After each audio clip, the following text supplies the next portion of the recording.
সামাজিক যোগাযোগ মাধ্যমে ভাইরাল হওয়া একটি ছবি ঘিরে শুরু হয়েছে তীব্র সমালোচনা।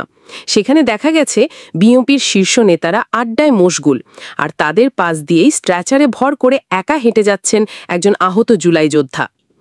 এই ছবি দেখে বিএনপির মানবিকতা ও রাজনৈতিক শালীনতা নিয়ে উঠেছে নানান প্রশ্ন।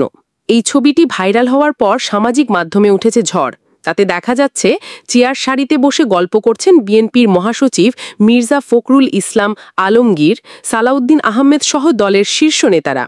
আর তাদের সামনে দিয়েই স্ট্রেচার ভর করে একা হেঁটে যাচ্ছেন একজন আহত যোদ্ধা, যিনি বিএনপিরই আমন্ত্রণে এসেছিলেন একটি বিশেষ অনুষ্ঠানে। বাংলাদেশ চীন মৈত্রী সম্মেলন কেন্দ্রে বিএনপির আয়োজিত ওই আয়োজনে উপস্থিত হয়েছিলেন বৈষম্য বিরোধী আন্দোলনের সৈনিক এই আহত জুলাই যোদ্ধা। মঞ্চে উঠে বক্তব্যে তিনি বিএনপির প্রশংসাও করেন। বক্তব্যে তিনি বলেন, বৈষম্য বিরোধী ছাত্র আন্দোলন করছি, কিন্তু বৈষম্যর শিকার আমরা আহতরা। আজ বৈষম্যর শিকার আমরা আহতরা। আমাদের আজকে চিকিৎসা হয় না, আমাদের ঠিক আছে, আমাদের যারা আহত ভাই আছে তাদেরকে হাসপাতালে ঢুকতে দেয় না।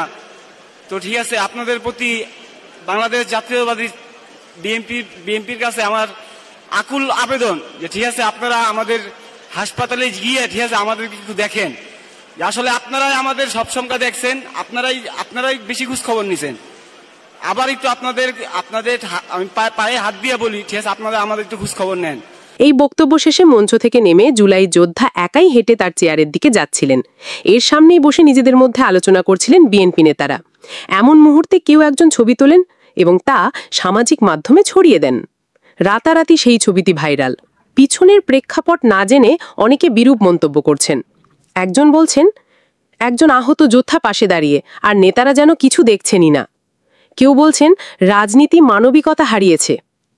আরেকজন বলেন, এই ঘটনাটি শুধু একজন আহত মানুষের অবহেলা নয়, বরং রাজনীতির অবক্ষয়ের প্রতিচ্ছবি। তবে বিষয়টির ব্যাখ্যা দিয়েছেন উপস্থিত এক নেতাও। বলছেন, ছবির মুহূর্তটি বিভ্রান্তিকর, আমরা সবার জন্য সিট রেখেছিলাম। ঘটনার পূর্ণ ভিডিও প্রকাশ করে সাংবাদিক মেহেদী হাসান পলাশ অনুরোধ করেছেন শুধুমাত্র একটি স্থির চিত্র দেখে বিভ্রান্ত না হতে। সাংবাদিক মেহেদী হাসান পলাশ লিখেছেন, যারা কেবল ছবিটি দেখেছেন তারা এই ভিডিওটি দেখবেন। যারা ছেলেটির বক্তব্য শোনেননি তাদের প্রতি অনুরোধ, সে কি বলছে তা মন দিয়ে শুনবেন। একই ভিডিও শেয়ার করে ক্ষোভ ঝেড়েছেন আরেক প্রবেশী সাংবাদিক জুলকারনাইন সায়ের। তবে অবশেষে সেই ঘটনার প্রকৃত ব্যাখ্যা দিয়েছেন আহত নাদিম নিজেই এক বেসরকারি টেলিভিশনের টক শোতে এসে। নাদিম বলেন, ছবিটা পরিকল্পিতভাবে ভাইরাল করা হয়েছে। আমরা একটু দেরিতে পৌঁছাইছিলাম অনুষ্ঠান স্থানে, তখন জাতীয় সঙ্গীত চলছিল। আমাদের জন্য নির্দিষ্ট আসন রাখা ছিল, কিন্তু দেরিতে ঢোকার কারণে আমরা মিডিয়া সেকশনের পাশে বসি। তারপর আমাকে বক্তব্যের জন্য ডাকলে দলের সিনিয়র নেতারা সামনে বসার ব্যবস্থা করেন।